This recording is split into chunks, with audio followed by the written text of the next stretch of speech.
Hello students. मैं हूं आपका होस्ट रजत एंड फिर से स्वागत है हमारे इस न्यू वीडियो में। आज के जो टॉपिक होने वाला है, जैसा बताए थे, पर्सनैलिटी डेवलपमेंट कम्युनिकेशन क्लास चला रहे हैं। तो #3 हुआ, फर्स्ट एंड 2 आपने नहीं देखा है तो आप जाकर देख लीजिए, ठीक है। इसमें इस टॉपिक में मैं क्लियर करने वाला हूँ दृश्य संचार, जिसे हम लोग इंग्लिश में विजुअल कम्युनिकेशन कहते हैं, एंड उसके एडवांटेज और डिसएडवांटेज, मतलब लाभ और हानि को जानेंगे, ठीक है।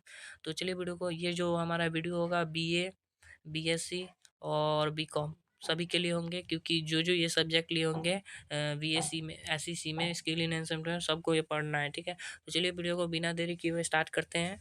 एंड देखिए, सबसे पहले हमारा यहाँ पे टॉपिक क्या क्लियर होने वाला है, दृश्य संचार कहते हैं किसको और उनके लाभ और हानि को जानना है, ठीक है। यही टॉपिक हमारा रहेगा और इस सारे टॉपिक को क्लैरिटी के साथ यहाँ क्लियर करा जाएगा। तो देखिए, यहाँ पे हमने लिखा है डेफिनेशन। जब किसी सूचनाओं को या विचारों को चित्र, आरेख, प्रतीक, वीडियो, डायग्राम जैसे चार्ट इत्यादि का सहारा लेके दूसरों को बताया या सूचित किया जाता है, तो उस प्रोसेस को हम लोग कहते हैं दृश्य संचार। देखिए, जैसे आप लोग डायग्राम बनाते हैं या वीडियो बनाते हो किसी भी सब्जेक्ट को लेकर, या डायग्राम बनाना है किसी भी सब्जेक्ट को लेकर, या कोई भी सा भी डायग्राम बनाए, आरेख बनाए जिससे कोई समझ हो, ठीक है।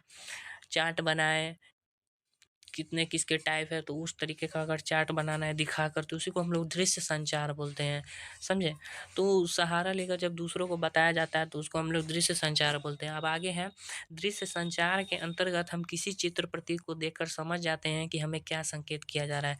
अब देखिए, कोई भी अगर चित्र बनाया जाए, अगर साइन दिया जाए किसी भी जैसे जेब्रा क्रॉसिंग, रेलवे क्रॉसिंग, ये सब का साइन दिया जाता है, तो आप समझ जाते हैं आगे रेलवे क्रॉसिंग है, जिससे सचेत होते हैं ना।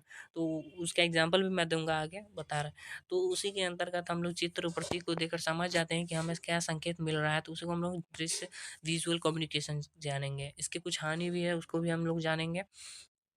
अगर एग्जाम्पल की बात करें तो चित्र, कार्टून वाले चित्र, देखिए कार्टून वाले चित्र अगर बता दिया जाए कि किसी भी चीज अगर सब्जेक्ट को दर्शाना हो या बताना हो, तो चित्र कार्टून के माध्यम से जब दर्शाते हैं तो उसी को हम लोग विजुअल जो है कम्युनिकेशन कहते हैं। मोबाइल में अगर इमोजी आप चैटिंग करते हैं, सेंड करते हैं किसी को, हंसने वाला इमोजी या हार्ट इमोजी, कुछ भी इमोजी सेंड करते, तो आगे वाला समझ जाता है कि वो हमसे क्या मतलब बात करना चाह रहा है और क्या एक्सप्रेशन है, इम्प्रेशन है, ठीक है।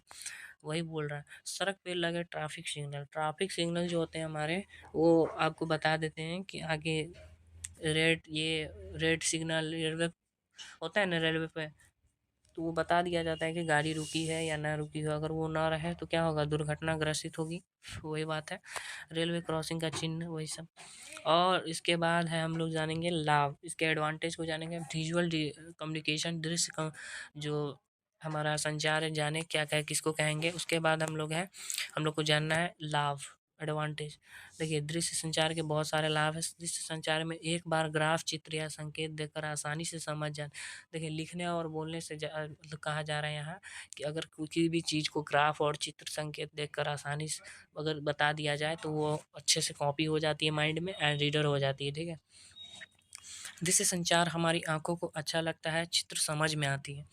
जैसे विजुअल कम्युनिकेशन हुआ, वो हमारी आंखों को अच्छा लगता है और बहुत जल्दी समझ में आता है। अगर कोई भी चीज़ कार्टून के माध्यम से सीखे तो वो ज़्यादा लंबी तरीके से हमको याद रहता है ना, तो वो बहुत जल्दी समझ में आती है ना। और इसके बाद है हमारा, एक ही चित्र के माध्यम से बहुत सारी जानकारी दी जाती है। एक एक ही चित्र रहता है, बट उसमें हमारी बहुत सारी जो है डेटा छिपी हुई रहती है और जानकारी दे दी जाती है। उसके बाद है, अशिक्षित लोग भी दृश्य संचार को जल्दी समझते हैं। और इसमें एक और लाभ की बात है क्या, कि जो अनएजुकेशन पर्सन होते हैं, जो अशिक्षित लोग होते हैं, वो दृश्य संचार को, विजुअल कम्युनिकेशन को अच्छी तरीके से समझ जाते हैं, ठीक है। उसके बाद हमारा हानि, डिसएडवांटेज विजुअल कम्युनिकेशन के जानते हैं। कभी-कभी दृश्य संचार के माध्यम से दिए गए चित्र और ग्राफ काफ़ी जटिल, पहले हमने क्या जाना था कि दृश्य संचार से बहुत जल्दी माइंड रीडर हो जाती है, कॉपी हो जाती है, समझ जाते हैं। बट कभी-कभी क्या होता है, ऐसा दृश्य बना दिया जाता है, चित्र बना दिया जाता है, ग्राफ बना दिया जाता है या साइन दे दिया जाता है कि समझना बहुत ही मुश्किल हो जाता है। तो वही कह रहा है, ये इसका हानि में आ गया। कभी-कभी दृश्य संचार को समझने में अधिक समय लगता है, ठीक है। कह रहा है हमें टाइम लगती है कभी-कभी समझने में, क्या दृश्य ऐसा जटिलता तरीके से बना हुआ रहता है कि टाइम वेस्ट हो जाता है, ठीक है। इससे अच्छा सोचा जा रहा है, कहा जा रहा है दृश्य संचार को हर जगह लागू नहीं किया जाता, तो कह रहा है दृश्य संचार को जो है हर जगह लागू नहीं किया जाता है। उसके बाद हमारा जो लास्ट हमारा एडवांटेज है, डिसएडवांटेज है, वो है दृश्य संचार में कभी कभी ग्राफ गलत अर्थों में भी समझा जा सकता है। कभी कभी ग्राफ को जो है गलत तरीक़ों से भी समझ अंडरस्टैंडिंग हो जाती है, समझना कुछ और समझ कुछ और जाते हैं, ठीक है? तो यही इसका हानि में आ गया। आज का ये जो टॉपिक था इसमें हमने क्या करा, विज़ुअल कम्युनिकेशन को क्लियर करा, ठीक है? और आगे आने वाले टॉपिक में हम लोग क्या करेंगे, दृश्य संचार के जो हमारे साइन होते हैं, सिंबल्स होते हैं, सिग्नल्स होते हैं, सारे को हम लोग जो है और ये मोस्ट वीवीआई क्वेश्चन रहेगा, ठीक है? साइन सिग्नल सिंबल्स को जानेंगे किसको किसे क्या कहते हैं। ओके, तो इस वीडियो में हमने टॉपिक क्लियर करा क्या, हानि, advantage, disadvantage and visual communication को। आई होप वीडियो जो है आपको बहुत अच्छी तरीके से समझ में आया। अगर समझ में आया तो चैनल को सब्सक्राइब कर लीजिएगा, क्योंकि पर्सनालिटी डेवलपमेंट एंड कम्युनिकेशन से सारे रिलेटेड टॉपिक, इंपॉर्टेंट क्वेश्चन जो परीक्षा में आएंगे वो सारे यहाँ पे मिलेंगे आपको, ठीक है? मिलते हैं नेक्स्ट वीडियो में, एंड तब तक के लिए जय हिंद, जय भारत। लाइक कमेंट शेयर जरूर करिएगा।